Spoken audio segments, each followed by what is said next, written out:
애청자 여러분 안녕하세요. 아태민 경제TV입니다. 종목 분석 오늘은요 464번째 시간으로 떡산 테코피아를 같이 공부해 보도록 하겠습니다. 뭐 역사가 있는 회사죠. 그래서 제 카페에 아태민 남다른 주식 투자 얘기를 들어오시면요 제 다양한 자료들 데일리부터 전부 다 제가 쓰는 자료들인데 한번 들어가 보겠습니다. 그리고 필요한 정보들을요, 제가 텔레그램을 통해서 여러분께 텔레그램에서 아태민 한칸 끼우 경제TV 검색해서 들어오시면 네, 환율이라든지 또 최근에 TNR 바이오팹 CEO 간담회가 네, 12월 16일 3시 30분에 있다. 이런 것들도 필요한 정보들 나오는 대로 같이 함께 하고요. 그다음에 오늘은 일론 머스크가 핵 융합 노에 대해서 원자로에 대해서 얘기했는데 이것 때문에 원전 핵융합 원자료가 쓸데없는 짓이다 이래가지고 썼는데 이걸 잘 모르는 분들은 우리 원전에 대해 부정적인 거 아니냐 이러시는 분들이 있어서 우리 원전은 핵 발전이 핵 분열을 이은 연쇄 반응 발전입니다. 핵 분열이고요. 여기 있는 핵융합은 지금 전 세계가 연구하고 있는 겁니다. 그래서 이게 일론 머스크가 얘기한 게 지금 원전에 부정적이지 않다는 것도 써드리고 네, 함께 하고 있으니까 불철주야 정보를 알려드리고 있으니까 텔레그램에서 하태민 경제 TV 많이 활용하시기 바랍니다. 자, 제가 전액 첨가제 가격 급등 수혜주 이렇게 제목을 적었는데요. 그게 뭐냐 한다면요. 최근에 뭐 우리 대형 증권사에 나온 리포트인데요. 그래프인데 지금 그냥 이거면 이게 덜렁나 전액 첨가제 해가지고 VC는 비닐렌 카보네이트입니다. 그다음에 FEC 플루로에틸렌 카보네이트 이게 대표적입니다. 첨가제 전액 첨가제가 뭐냐면 조미료라 생각하시면 됩니다. 그래서 전액에 소량이 들어가지만 특성을 많이 좌우하는 그래서 우리가 배터리가 다 똑같지 않아요. 전기차마다 싸구려 전기차에 들어가는 배터리, 고급차에 들어가는 배터리, 스포츠카에 들어가는 배터리 등등 다 다릅니다.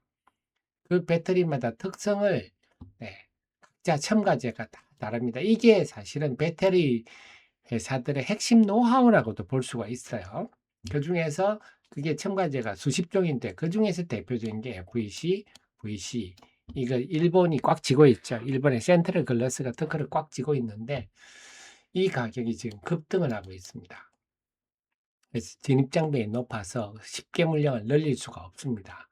그래서 지금 뭐 VC 가격이 톤당 지금 뭐한 5, 6위안 하다가 지금 20위안대로 올라버렸죠. 이걸 딱 보면서 가장 대표주가 덕산 테코피아다.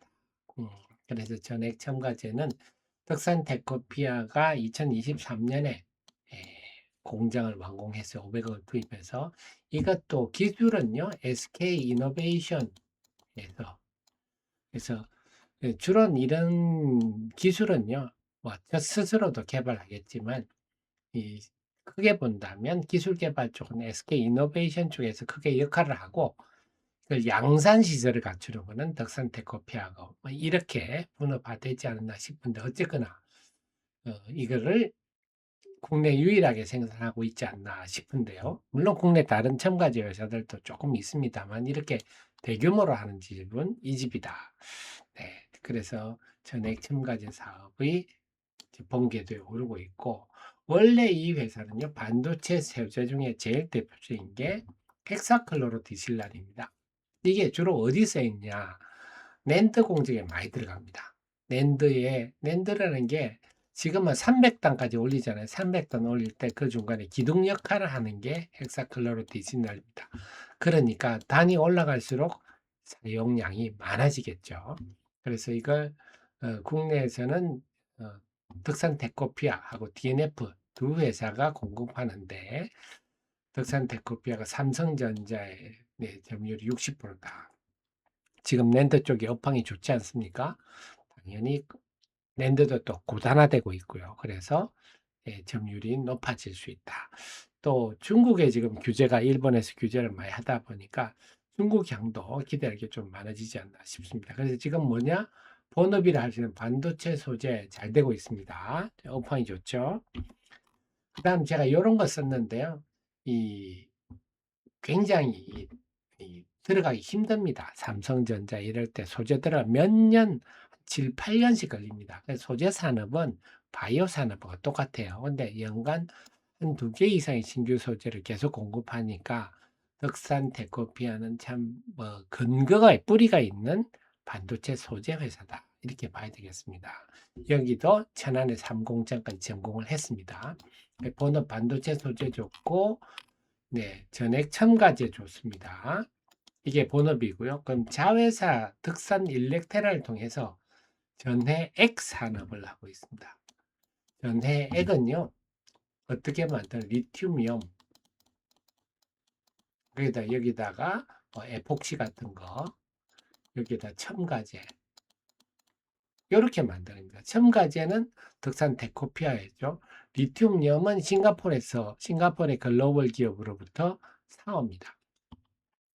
그래서 그걸 가지고 전해액을 만드는데, 자, 그래서 이 충남 공주에도 만통 공장이 있고, 핵심은 미국의 자회사를 통해서 테네시주의 12만 평 부지에 9,500만 달러니까 엄청 많이 투자를 했죠. 그래서 6만 톤 공장을 2024년 10월에 완공하고, 완공 이후에 추가적으로 설비 개선 자동화 공정해서 이제 10만 톤까지 늘렸습니다. 자, 전해액은 제가 뭐라 그랬죠? 이게 우유 같은 겁니다. 그래서 갓 나온 전해액일수록 배터리의 특성에 긍정적으로 작용을 합니다. 그래서 배터리 업체들은 전해액을 빨리 갓 나온 전해액을 선호를 합니다. 그렇기 때문에 당연히 배터리 공장 근처에 있는데 테네시 공장인데 여기는 주로 SK하고 같이 하지 않나 싶습니다. 그 외에도 뭐 여러 군데 갈 수 있겠죠. 그런데 이런 상황에서 보니까 예상외로 일본의 센트럴 글라스는요. 아까 말씀드렸듯이 전액 첨가제 부분에서 세계적 기술 장벽을 가지고 있는 회사인데 여기에서 북미인의 유일한 전액 위탁 제조처. 그러니까 마찬가지입니다. 전액 제조 기술은 갖고 이 집도 기술력이 뛰어나거든요. 그래서 야 나는 요런 전액을 요런 성분 요렇게 만들어줘 네가. 왜? 네 시설이 첨단 시설이고 대량이기 때문에 네가 좀 내가 요렇게 전액을 만들어 달라 하니까 요런 성분으로 네가 만들어줘 해서 덕산 일렉트라하고 계약을 해서 이게 지금 계약한 게 최대 연간 6만 톤입니다. 6만 톤이면 매출액 기준 한 6천억이 계약을 이미 했다. 그러니까 이미 매출처가 다 확보가 된 거죠. 그 다음에 중국의 틴치 이런 데도 돼 있고 북미 전기체 제조사도 돼 있지만 핵심이 일본의 센트럴 글라스라고 연간 최대 6만 톤이니까 뭐 거의 다 찼다고 봐야 되겠죠.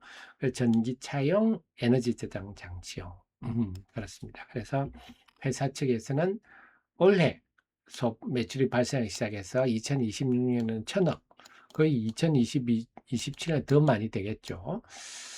자, 그렇습니다. 그럼 말씀드렸듯이 전해액의 핵심 원료는 리튬염이라 그랬죠. 리튬염도 글로벌 기업으로부터 모로코의 공장으로부터 공급받는다. 그러면 이렇게 되면 탈중국화하는 거죠. 그래서 리튬염은 모로코에서 가지고 오고 첨가제는 덕산 데코피아에서 가지고 오고 이러니까 충분히 안정적인 였다가 이렇게 만드는데 이미 매출처도 일본의 센트럴 글라스면 확실한 곳이죠. 또 하나가 의약체 중간체 사업인데요. 이게 2025년 2분기부터 매출이 발생하기 시작했습니다. 그래서 GMP 1공장은 이미 완공했고 2공장도 지금 2026년 말 준공 예정인데요. 여기에 중간체 의약품 중간체들이 들어 특히 아미노산 유도체. 우리 단백질은요, 아미노산이 한 50개 이상 펩타이드 결합한 걸 단백질이라 그럽니다. 그래서 좀 표현이 좀 이상하기는 합니다만 단백질의 원료가 아미노산이다. 이렇게 얘기할 수도 있어요. 그런데 이것도 그냥 하는 게 아니고 SK그룹하고 연결돼 있습니다. 그래서 지금 SK로부터 전에 FC 부분, 파인 케미칼 부분 연구소장이 SK 출신이었고, 지금 SK 팜테코가 3,400억이나 들여서 펩타이드 생산 공장을 지금 짓고 있거든요. 여기 2026년 말 가동. 근데 여기도 득산 테코피아도 2026년 12월 준공연도 똑같네요. 그렇습니다. 일치한 거죠. 그래서 여기 만든 덕산 테코피아에서 만든 의약품 중간체가 어디로 간다? 네, SK 팜테코로 간다. 이것도 뭐 정해져 버렸네요. 그래서 결국은 글로벌 빅파마로 가겠죠. 그래서 매출이 2분기부터 발생하기 시작해가지고 아마 3분기에는 39억이 발생한 것 같아요. 계속 늘겠죠. 자, 그러면 답이 나왔네요. 답이 나와서 그러니까 기존의 사업 반도체 지금 좋죠. 헥사클로로데실란 좋죠. 그다음에 첨가제 사업 요것도 2023년에 완공이 돼가지고 2024년부터 가는데 이와 맞춰서 일렉테라 덕산 일렉테라의 공장도 어떻다? 네. 2025년부터 매출이 발생해서 2026년에는 1천억 이상 나는데 여기는 일본의 센트럴 글라스랑 이미 계약이 돼 있다. 그 다음에 의약품 중간체 네, 요것도 마찬가지죠. 일본도 SK 팜테코하고 돼 있다. 이것도 2005년 2, 4분기부터 매출이 발생하기 시작했다. 결국은 기존 사업도 좋은데 신사업이 이제 2025년부터 매출이 서서히 나오면서 2026년부터는 꽃이 핀다. 그래서 2026년부터는 성장성이 대단하겠죠. 그래서 제가 볼 때는 그렇다면 덕산테코피아는 2026년이 다가올수록 관심을 높여야 된다. 그런데 문제가 있습니다. 이 지금 미국 공장 등등해서 1,500억 이상 돈이 들어갔거든요. 의약품 중간체 사업도 한 300억 들어갔습니다. 큰 돈이죠, 중소기업은. 이렇게 갑자기 막대한 투자를 하니까 네, 재무구조가 악화된 거죠. 그래서 덕산 일렉테라 같은 정환상환 우선주, 이거는 주식으로 전환할 수 있는 일종의 전환사채 같은 겁니다. 전환사채는 채권이라서 부채지만 정환사서 우선주는 자본이거든요. 근데 성격은 똑같아요. 그래서 1320억의 투자를 받았는데 우리나라 참 벤처 캐피탈들 문제예요, 문제. 그래서 항상 이런 식으로 합니다. 언제까지 예비심사 청구 못하면 고리로 해서 네가 대사가라.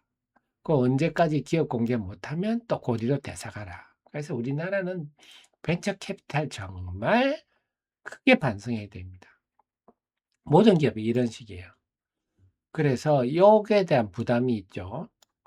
그 다음이 그 과도한 투자로 인해서 이자 비용이 많이 늘었어요. 그러니까 이 부분에 대해서 지금 재무구조 악화 부분에 대해서 지적을 받고 있는데 그건 타당한 지적인데 그 책임을 지고 이수환 대표 이 덕산그룹은요 창업주 이준호가 아버지입니다. 이준호가 이게 아버지고 장남이 이순 회장이 덕산 네오룩스를 하고 있죠.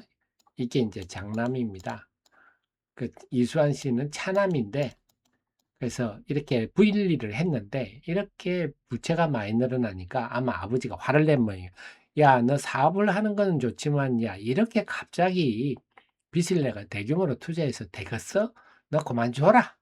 해가지고 손을 뗀 것으로 보입니다. 12월 1일 날 이제 손을 뗐는데 좀 억울하죠. 그동안 열심히 해가지고 매출처도 다 만들어 놨고 했는데 제가 볼 때는 좀 그 이수환 대표가 좀 아쉬운 게 그건 한 20% 정도 주주배정, 유상증자 이런 거 한번 하면 쉽게 풀릴 문제를 너무 좀 어렵게 간 것 같아요.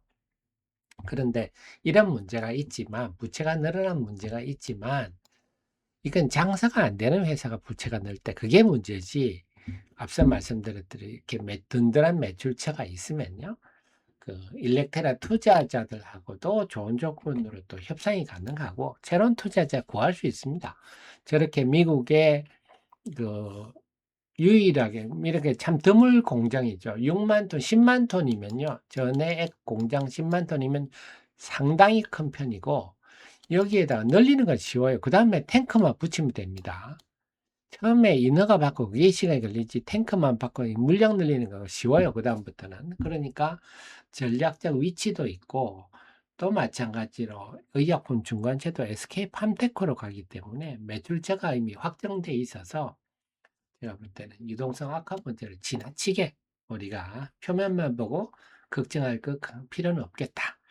자, 그래서 결론적으로는 덕산테크피아는 2026년에 기존 사업도 좋은데다가 신사업도 매출이 본격화되는 시기라서 이제 뭐 그래서 지금 지난 10월에 한번 고개를 들었다가 다시 왔는데요. 제가 볼 때 점진적으로 저점을 높이면서 우상향하는 추세가 되지 않을까 생각입니다. 다만 제가 보듯이 한 20% 정도의 유상증자, 주주배정 유상증자 한 번 정도 하는 거는 회사로도 좋고 긍정적일 것 같다 이런 생각. 그래서 만약에 20% 정도 유상증자 하더라도 그건 오히려 호재로 봐야 될 것 같습니다. 그래서 제가 볼 때는 2차 전지 관련주 중에서 여전히 힘든 상황이지만 제가 두 개를 골라면 대형주로는 LG 에너지 솔루션, 그 다음에 중소형주는 덕산테크피아 이 두 종목이 최우선주가 아니냐 저렇게 그렇게 분석이 됩니다. 네, 이해가 되셨죠? 항상 새로운 종목, 좋은 종목 여러분이 소개해 드리려고 애를 쓰도록 하겠습니다.